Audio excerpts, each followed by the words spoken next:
रोजाना सबसे पहले सीरियल अपडेट देखने के लिए हमारे चैनल को सब्सक्राइब करें। कहानी की शुरुआत में हम देखते हैं तुलसी और मिहिर से। तुलसी बोलती है, दोनों के बीच में बहुत ज्यादा झगड़ा हो रहा था। पता नहीं ऐसी कौन सी बात है जो करण और नंदिनी के बीच इतनी ज्यादा प्रॉब्लम हो गई है। मुझे लगता है हमें उन दोनों से बात करनी चाहिए। एकदम से मिहिर कहता है, चलो अभी चलते हैं। तुलसी उसका हाथ पकड़कर रोक लेती है और बोलती है, अभी नहीं, अभी बात करना सही नहीं होगा। कल मुन्नी की मुंह दिखाई के बाद बात करते हैं। अगले दिन मुन्नी की मुंह दिखाई हो रही होती है। सब लोग बहुत ज्यादा खुश होते हैं। सब लोग मुन्नी की तारीफ करते हैं। तुलसी मिहिर को करण से बात करने के लिए बोलती है। ऋतिक और करण भी साथ बैठे हुए ये सब देख रहे होते हैं। ऋतिक बोलता है, मुन्नी के आने से ना मेरी लाइफ एकदम कंप्लीट सी हो गई है। मैं बहुत लकी हूं कि मुन्नी मुझे मिली। मुन्नी बहुत अच्छी लड़की है। करण बोलता है, बता रहा है या पूछ रहा है? ऋतिक बोलता है, दोनों ही कर रहा हूं। तभी मिहिर आता है और करण को वहां से ले जाता है। तुलसी नंदिनी से बात करती है और पूछती है, तुम दोनों के बीच में क्या चल रहा है? नंदिनी बोलती है वही कि भारत में कौन रहेगा और विदेश में कौन रहेगा। तुलसी बोलती है, तू मुझे माँ कहना बंद कर दे, क्योंकि माँ मानती तो तू है नहीं। तुझे क्या लगता है? मुझे समझ नहीं आ रहा है कि तुम दोनों के बीच में क्या प्रॉब्लम है। बात सिर्फ भारत और विदेश में रहने की है ही नहीं। नंदिनी, मुझे सब दिखाई दे रहा है कि कोई और बात है जो तुम दोनों के बीच में इतनी बड़ी प्रॉब्लम बन रही है। मुझे पता है कोई तो बात है जरूर, क्योंकि बिना मतलब तू ऐसे इतना बड़ा स्टेप नहीं लेगी। तू कभी तलाक के बारे में नहीं सोचेगी। दूसरी तरफ मिहिर भी करण से बात करता है कि तुम दोनों तलाक लेने वाले हो, लेकिन करण इस बात से मना कर देता है। मिहिर बोलता है, तेरी माँ ने सब कुछ सुना था कि तुम दोनों तलाक की बात कर रहे थे। करण इग्नोर करने की कोशिश करता है। तुलसी नंदिनी से बोलती है, बेटा कोई बात है तो मुझे बता। तुझे यकीन नहीं है क्या मुझ पर? मैं कोई ना कोई सॉल्यूशन जरूर निकालूंगी। एक बार मुझसे बात कर तो। तभी एक पड़ोस की औरत आ जाती है तुलसी के पास और नंदिनी वहां से चली जाती है। मुन्नी की मुंह दिखाई कर रही होती है। तभी पड़ोसन बोलती है, ऋतिक, अब देखती हूं तुम्हारी पहले वाली बीवी से दूसरी वाली ज्यादा सुंदर है क्या? ये बात सुनकर परी बोलती है, इनको किसने बुला लिया? ये कभी भी कुछ भी बोलने से पहले सोचती नहीं है। तभी पड़ोसन आंटी उसके फेस को देखती हैं और बोलती हैं, मैंने तुम्हें पहले कहीं देखा है। तुम तो इस घर की काम वाली हो। तुम मुझे चाय देती थी जब मैं पहले कभी आती थी। एकदम से तुलसी बोलती है, हाँ, काम वाली ही तो है। हम सब काम वाले हैं। हमारे घर में तो हमारी बहू, बेटी सब काम करते हैं, तो सब काम वाले हुए। आपने कभी घर का खाना नहीं बनाया, झाड़ू पोछा नहीं किया क्या? हम तो करते हैं, तो हम भी काम वाले हुए। और मेरे बेटे भी करते हैं, वो भी काम वाले हुए। लेकिन एक चीज है जो मंजूरी वीरानी ने कुछ अलग की है। इस जिले की कलेक्टर है मंजूरी वीरानी। ये बात सुनकर पड़ोसन चौंक जाती है। तुलसी बोलती है, आपके पति जो कल लाइसेंस की लाइन में लगे हुए थे ना, वो इसी से मिलने के लिए लगे हुए थे। ये बात सुनकर सब लोग एकदम खुश हो जाते हैं, लेकिन पड़ोसन का मुंह उतर जाता है। तुलसी उसे बहुत कुछ सुनाती है और बोलती है, इसके पास जरा सा भी टाइम नहीं था, लेकिन मेरे कहने से इसने मुंह दिखाए की रस्म में आना जरूरी समझा। और आपके लिए खाना भी इस काम वाली ने ही बनाया है, मेरी बहू ने। वरना आजकल के बच्चे कहाँ ही समय निकाल पाते हैं बड़ों के लिए।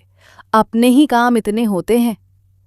तुलसी पड़ोसन की बेइज्जती कर देती है सबके सामने और बोलती है, आपकी वजह से मुझे अपनी बहू का परिचय देने का मौका मिला, उसके लिए थैंक यू। वरना कोई नहीं जान पाता कि मेरी बहू कितनी बड़ी कलेक्टर है। सब खाना खाने के लिए चले जाते हैं। दूसरी तरफ मुन्नी साइड में खड़ी हुई रोती रहती है। तुलसी वहां जाती है और उसे रोता हुआ देखकर बोलती है, क्या हुआ मुन्नी? तुझे दूसरों की बातों का इतना बुरा नहीं मानना चाहिए। तू जानती है ना, हमारे घर में तुझे कोई भी काम वाली नहीं समझता है।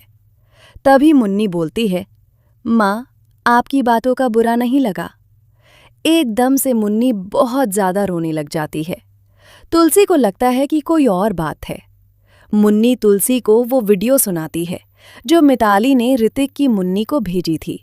उसे देखकर तुलसी बोलती है, ये मिताली ने भेजी है।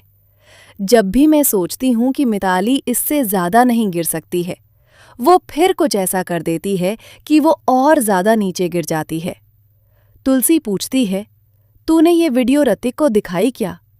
मुन्नी बोलती है, अभी तक नहीं दिखाई, मुझे मौका ही नहीं मिला और मैं सोच रही थी उनसे क्या ही बात करूं इसके बारे में।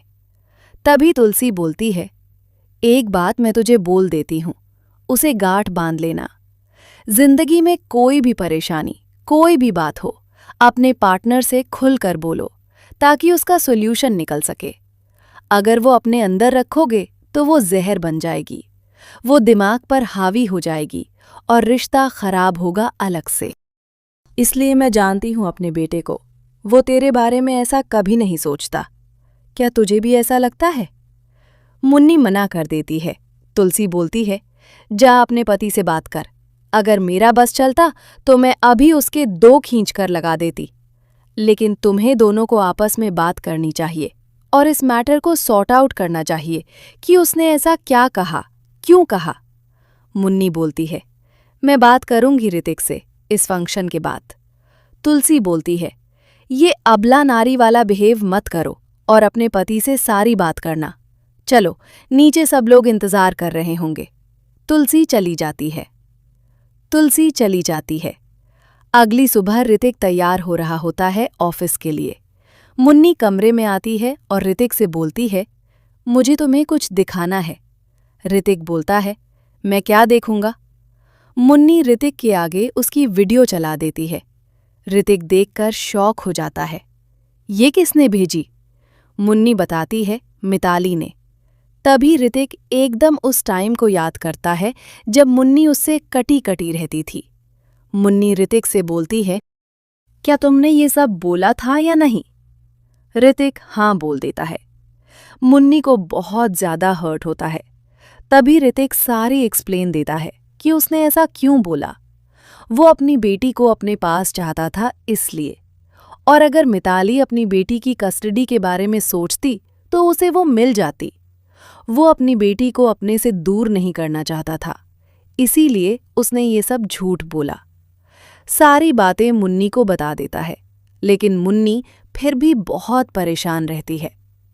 दूसरी तरफ अंगद वर्करों के बीच बैठा हुआ होता है और वो अपने लिए चाय मांगता है। तभी एक कर्मी चाय लेकर चला जाता है। अंगद दूसरी चाय मांगता है। कर्मी उसे भी ले जाता है। अंगद एकदम गुस्से वाली टोन में उसके पास जाता है और फिर से भीगी बिल्ली बन जाता है और कहता है, मैं यहाँ बहुत दूर से आया हूँ काम की तलाश में, प्लीज यहाँ कुछ काम दिला दीजिए मुझे। सभी लोग उस पर रहम खा लेते हैं और अंगद भी ऐसे बिहेव करता है जैसे वो बहुत लाचार है। अंगद को काम के लिए हाँ बोल दिया जाता है। अंगद वहां के लीडर के हाथ पैर दबाने लगता है और हाथ जोड़कर बोलता है, मुझे काम दिला दीजिए। दूसरी तरफ वृंदा ऑफिस में जाती है और वहां के सीएफओ से बोलती है, मुझे 8 साल के रिकॉर्ड चाहिए यहाँ के अकाउंट्स के। ये सुनकर वहां का सीएफओ एकदम शॉक हो जाता है। वृंदा बोलती है, मुझे अभी चेक करना है, सारे रिकॉर्ड्स लेकर आइए और मैं इतने विजिट पर जा रही हूँ। सीएफओ बोलता है, मैं आपके साथ चलता हूँ, तो वृंदा मना कर देती है और अकेली चली जाती है। दूसरी तरफ अंगद सारे कर्मियों के लीडर के पास जाता है और हाथ जोड़कर रिक्वेस्ट करता है कि मुझे काम की बहुत ज़्यादा ज़रूरत है, मेरे पास पैसे भी नहीं हैं और मैं काम की तलाश में नासिक से आया हूँ। हाथ पैर जोड़ता है। तभी वो लीडर बोलता है, ठीक है तू जा, मैं देखता हूँ। अंगद जैसे तहे वो वृंदा को फ़ोन करता है। वृंदा फैक्ट्री पर होती है और देखती है कि सारी मशीन खराब पड़ी हुई है। वो पूछती है कि मशीन सही क्यों नहीं कराई। तभी वहां के लोग बोलते हैं, मंगल भैया से बात करो। वृंदा जैसे ही अंगद का फ़ोन उठाती है और उसे मंगल के बारे में बताती है। अंगद बोलता है, मेरी फैक्ट्री में आने का रास्ता निकल चुका है, इसलिए तुम टेंशन मत लो। अंगद वृंदा से बात कर ही रहा होता है, तभी मंगल एक लड़की को छेड़ रहा होता है। अंगद उसे मना करता है कि लड़की को मत छेड़ो। तभी मंगल उसको ऐसे धक्का देता है कि उसके मुंह पर और सर में चोट लग जाती है और उसकी नौकरी भी छीन लेता है। बोलता है, तुझे देखता हूं कौन नौकरी पर रखेगा। तभी वो लड़की बोलती है, क्यों तूने पंगे लिए? अंगद उसके सामने लाचार महसूस कराता है। कहता है, तुम्हारी वजह से हुआ। मैं नहीं देख सकता किसी लड़की को परेशान, इसलिए मैंने ये सब किया। नौकरी भी चली गई।